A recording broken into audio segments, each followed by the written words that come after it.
Hi guys, and welcome to this video on the new moon in Virgo that happens on the 17th of September 2020 at 12 noon on the dot exactly, and that's based on London time. Thank you for joining me. It's a pleasure to be with you today. The chart you can see next to me here is a snapshot of the sky at the moment this new moon happens.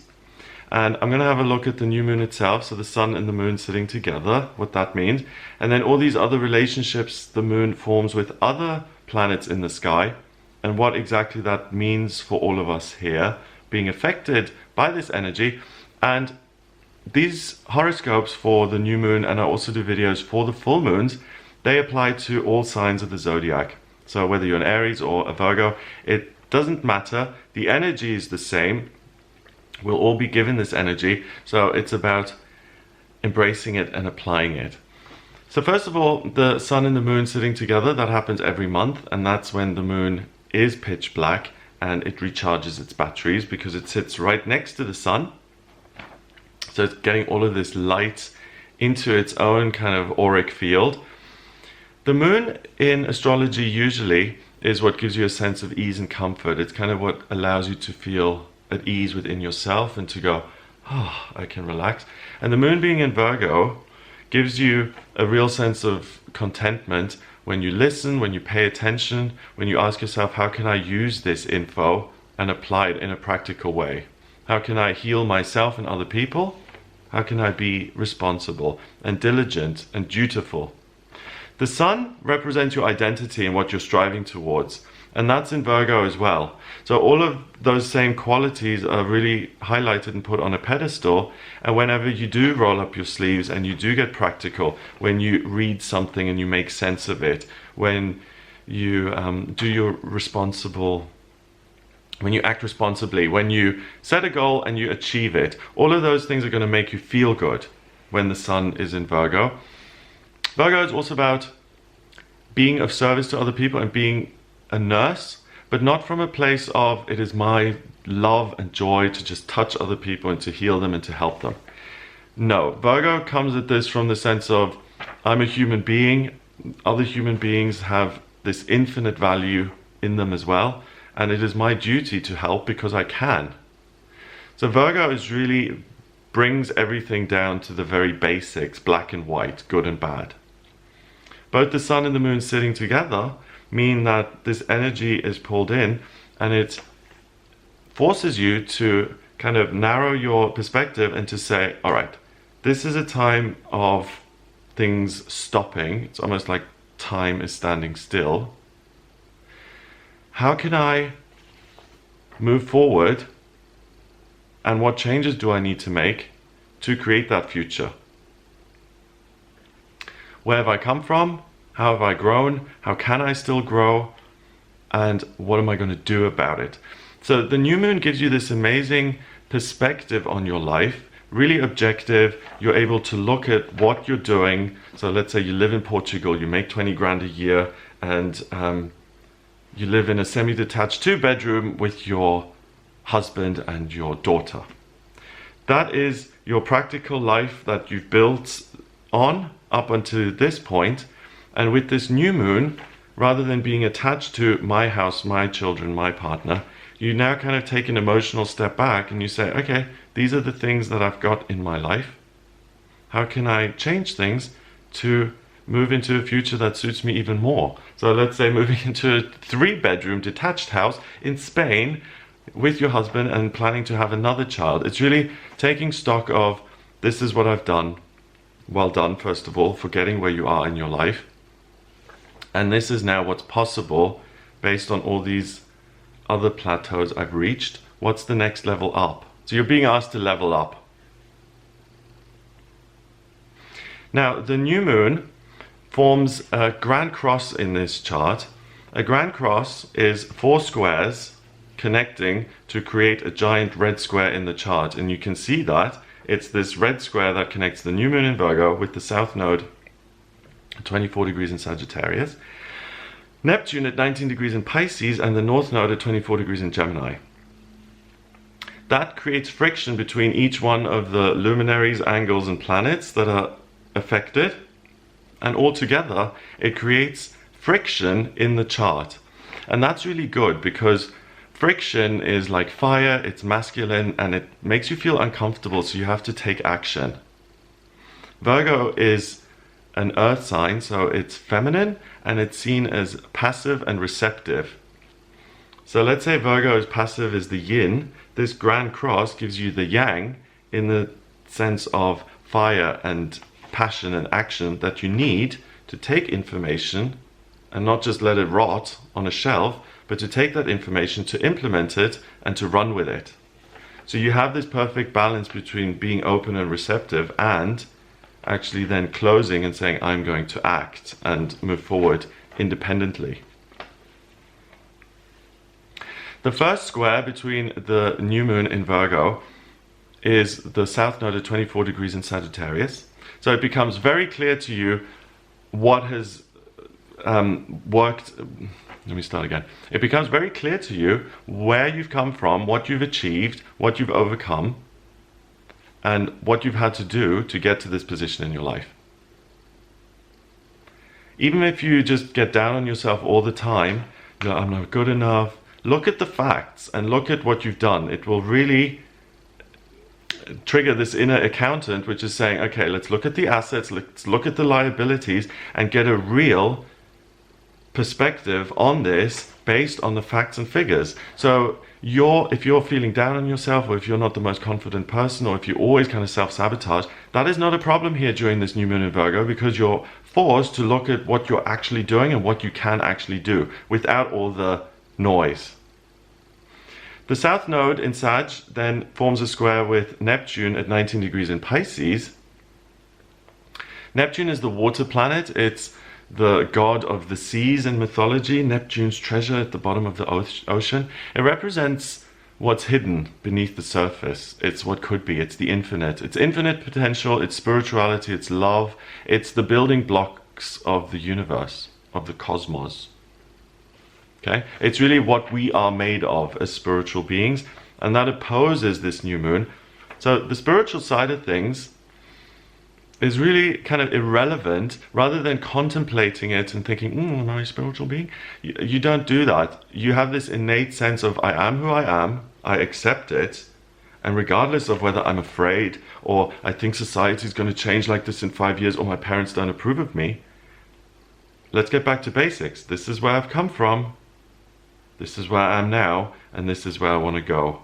So if you're aimless in life, you have no goals, you have no purpose, you have no drive, direction, set a goal today. You'll find it a lot easier than you have at any other point in your life, because you're able to take stock of things and break them down so that they make sense and you can access them. Neptune then forms a square with the north node in Gemini at 24 degrees. So the new moon, this fresh start, says the world is your oyster.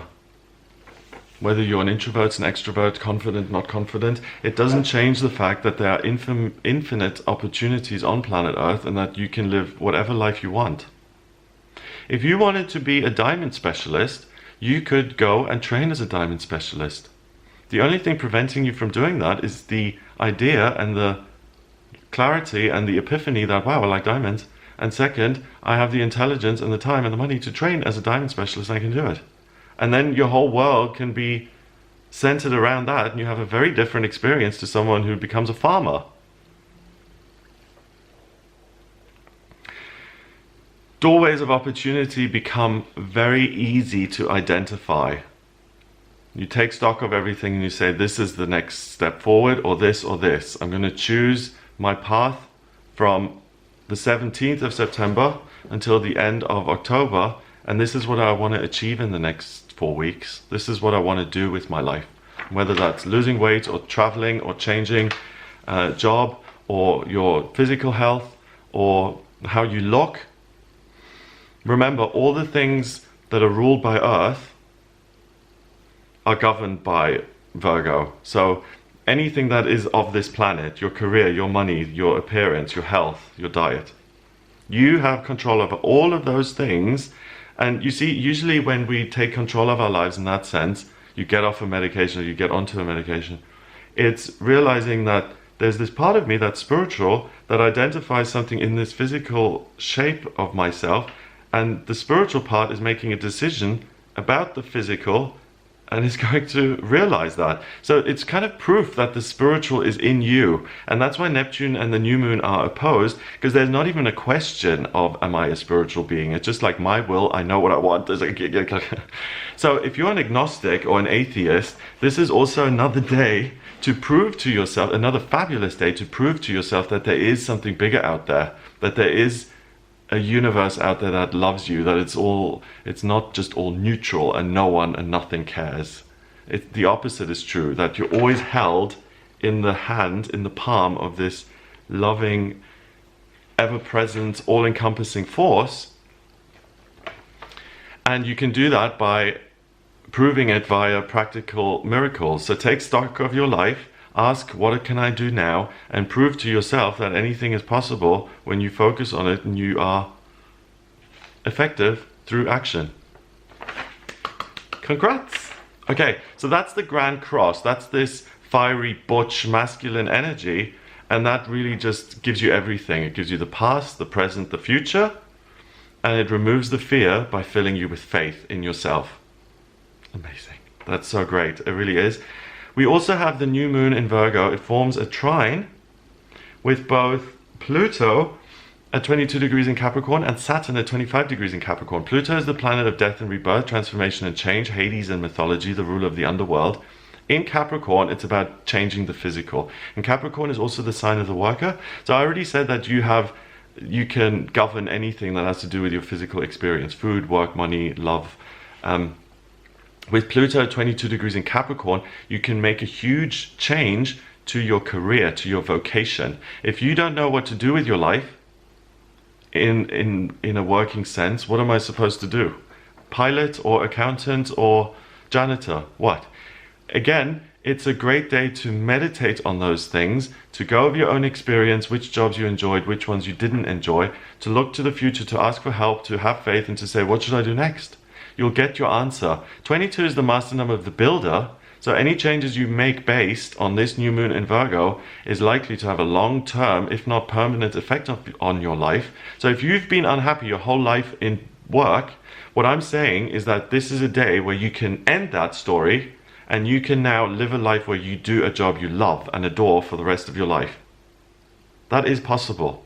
I love my job. Just as an example, I could not be happier than doing what I do. And I struggled for years to find what I love to do. And here I am. So please don't give up. These are the kind of days where it's important to seize that opportunity and to have faith that you can be happy.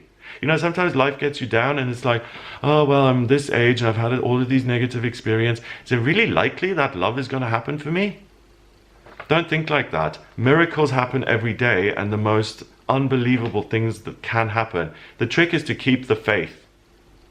And this is a day where you have faith in abundance.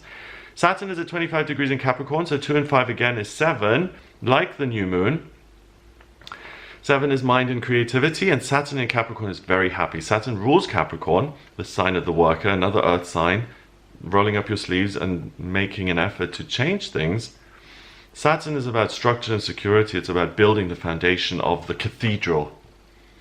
And today, this not only can create a new kind of permanent working situation for you, it can also mean that you find the right career. Once and for all, you find your life purpose. You find the job that you were born to do. You find the work that makes your soul sing.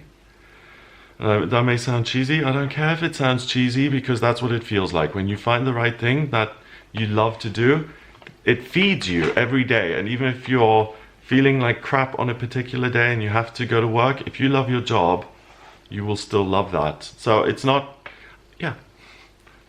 I support myself in saying that. It's really doable and achievable. So please believe me, and I'm sending you loads of energy.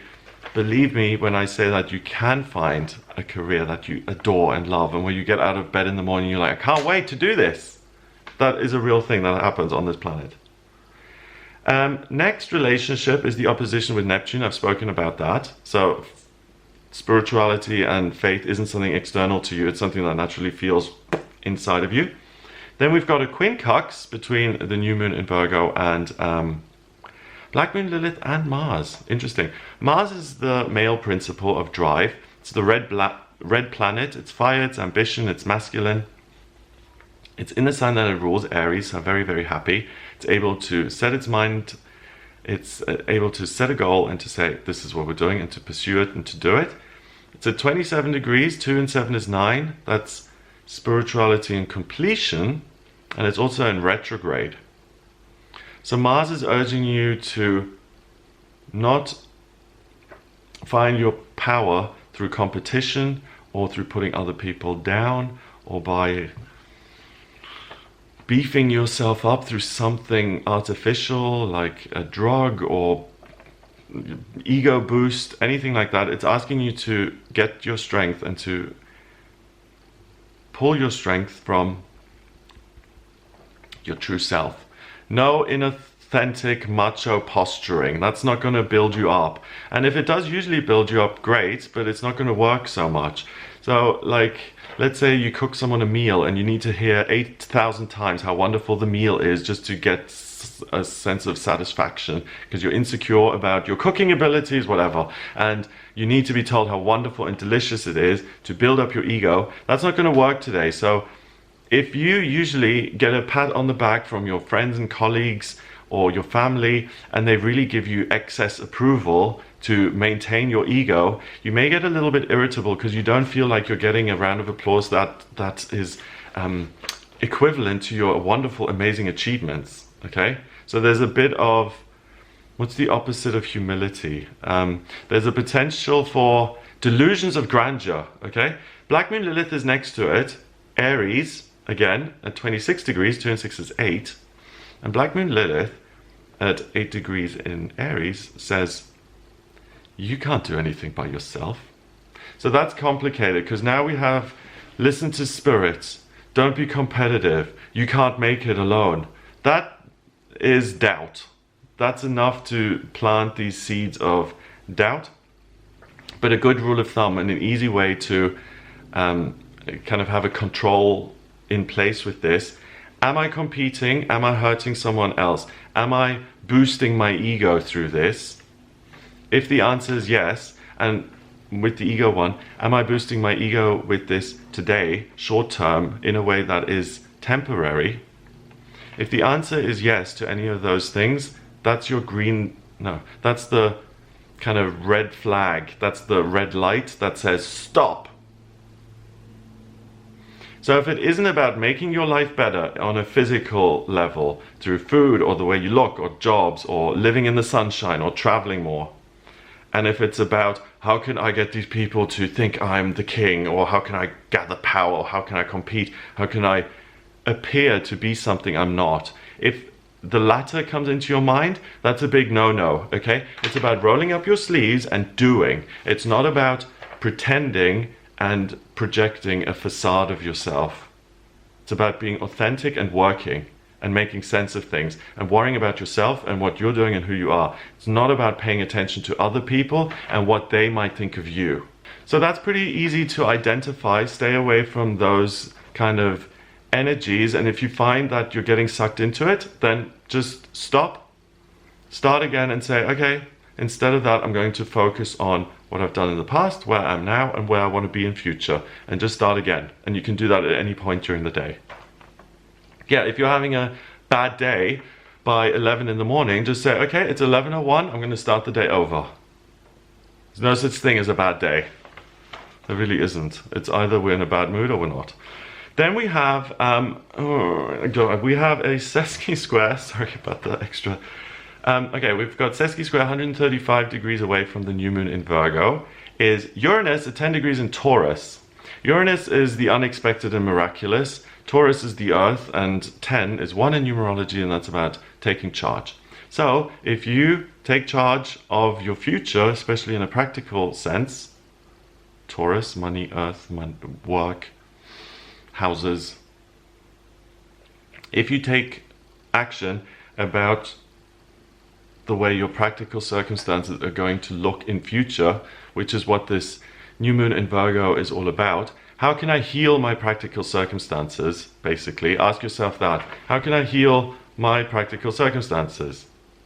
if you don't feel good in your body where you live, again, same things.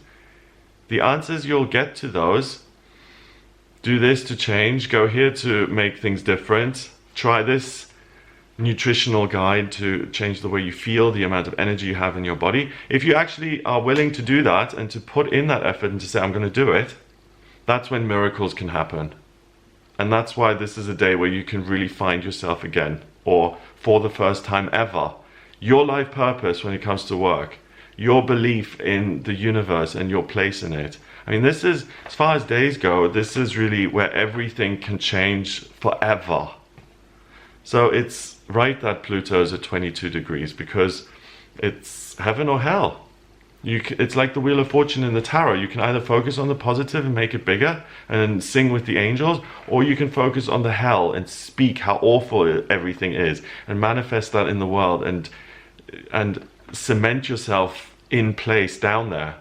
So be very, very careful about what you speak, what you pay attention to for the majority of the day, and make sure that you're being very factual, past, present, future, and I'm looking forward because that's where I'm going.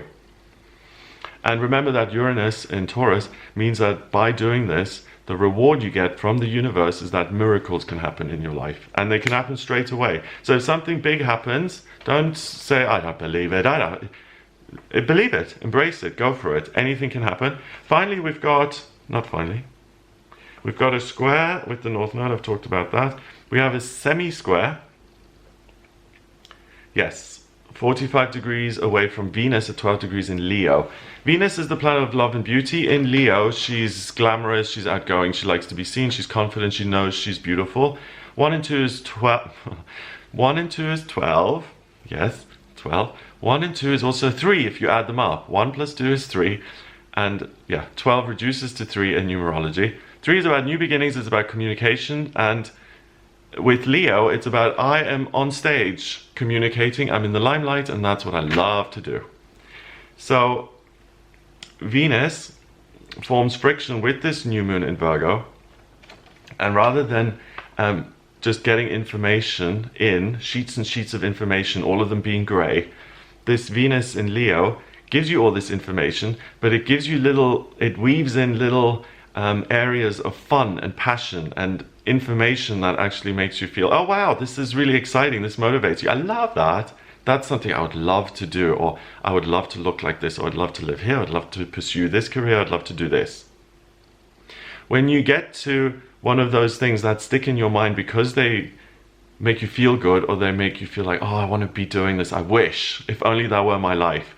Those are the things that you need to pay attention to, you need to bring into your life, you need to put the magnifying glass on them, and you need to blow them up and make them bigger and make them real in your daily experience. So you're able to objectively look at your life, and then you're able to identify what it is you love, or what makes you feel loving or excited, and then you're actually able to practically make changes. Amazing. So don't waste this 17th of September opportunity to really start over. I think the key question is, Virgo New Moon is able to heal something in your life that hurts on a practical level. So what's still hurting? What's still causing you pain? Where are you dissatisfied? What can you heal for yourself? And you become your own best friend, because you become this nurse-like figure in your own life taking care of you. So imagine yourself as a giant hospital full of doctors and nurses, all dedicated to taking care of you. Wouldn't that be nice? 24/7, all the time. During this new moon. Oh, and by the way, I always say the new moon, because the moon moves gradually, right? It changes signs every 2.5 days. It moves quite quickly, but it's not like it's the new moon at 12 noon, and then on the 18th of September, it's the full moon. No, it's got this gradual rhythm to it. And the new moon, the moon is pitch black, then it's either got a crescent on one side or the other, whether it's waxing or waning, coming or going. I think the influence for us, where we have access to it and where we can use this, is from the 16th, 17th, and 18th of September this month. Obviously on the 17th at 12 noon on the dot, it's going to be strongest, but those 2 other days also give you the opportunity to do this spiritual research and then to act on it. Okay, let's see if I've missed anything. I'm just going to tilt my head to see if I've got all these aspect patterns down. Got this, yeah, Okay, I didn't. I got Uranus. We've got Black Moon, Lilith, and Mars. Yep, Amazing. Okay, love. So we've got the chart. Anything else? The Grand Cross I've spoken about. That's the yin to the yang, giving you the kind of drive to say, I'm doing this independently, which is great, because it's informed action, and that's the best action you can take. And that is it. Yeah, that's it. So I hope you have a wonderful time here. Oh, the only other thing I want to mention is Mercury in Libra at 17 degrees. Mercury, communication planet in Libra, the air sign, which is like a bridge with a bump in it, is able to talk to anyone and anything and connect to anybody and anything and anywhere. At 17 degrees, 1 and 7 is 8, that's strength. Your ability to communicate with yourself and with other people and to make sense of things, that has really got an A+ today, and it's your ability to digest information and break it down and to act on it and make sense of it. That's the real gift, and you need to have a clear mind to be able to do that. So if you struggle to focus, or you struggle to be able to bring up all of these truths in yourself to make a decision about them, take some space and time for yourself. Take 10 minutes or 30 or an hour if you can, or 5 minutes if you're really strapped, and just say, where have I come from, where am I now, and where do I want to be? It's like the universe is giving you the opportunity to plan your life here. And what's that saying? The human being plans and God laughs. That's not the case today. It's like the universe is saying, hey, we've got this vision for you and your life and what you could potentially do. Here you go. You're like, okay, I'm paying attention to it. I see it, past, present. Oh, this could be the future? Great. So it's like you're not just creating something for yourself from a place of willpower. You're co-creating with the universe. And in my experience, whenever you co-create, those are the best things you can have in life, because the universe wants you to have them. And that's when you thrive and you're happy and things happen beautifully. So there you go. Have a wonderful new moon in Virgo. If you'd like a personal reading with me, then please get in touch via my website. It's gregoryscott.com. On the front page, you'll see a button that says book your reading. Just click on that to book your reading with me. In my personal readings, I use astrology, tarot, numerology, and my intuition. To draw up your astrology chart, like the chart you can see next to me here, I need your place of birth, date of birth, and time of birth. If you don't have the time of birth, then order a chart rectification with me, please. That's a process where I work out your time of birth based on 10 or more life events that you send me. Once I have the time of birth, then I'm able to draw up this chart, like the one here. And that lets me see everything about you. Life purpose, vocational aptitudes, love, romance, health, money, travel, strengths and weaknesses, spiritual strengths, friendliness, social skills, anything at all. So if you have any questions on top of that as well, I can answer any of those. Where to live, when to move, when to invest, when to save, anything at all. So please do get in touch via gregoryscott.com to order your reading with me. If you like this video, then please hit the like button and give it a thumbs up. Subscribe to the channel and share the video online. Have an amazing new moon, and I'll speak to you for the daily tarot readings here on my channel, the weekly horoscopes, the videos on the new moon and full moon, plural, and the eclipses. I do those as well, and all the other videos that I do on my channel. Have a look at my channel. There's lots of information, and yeah, like I said, hit subscribe to be part of the community here on YouTube. Have an amazing day, and I'll speak to you next time.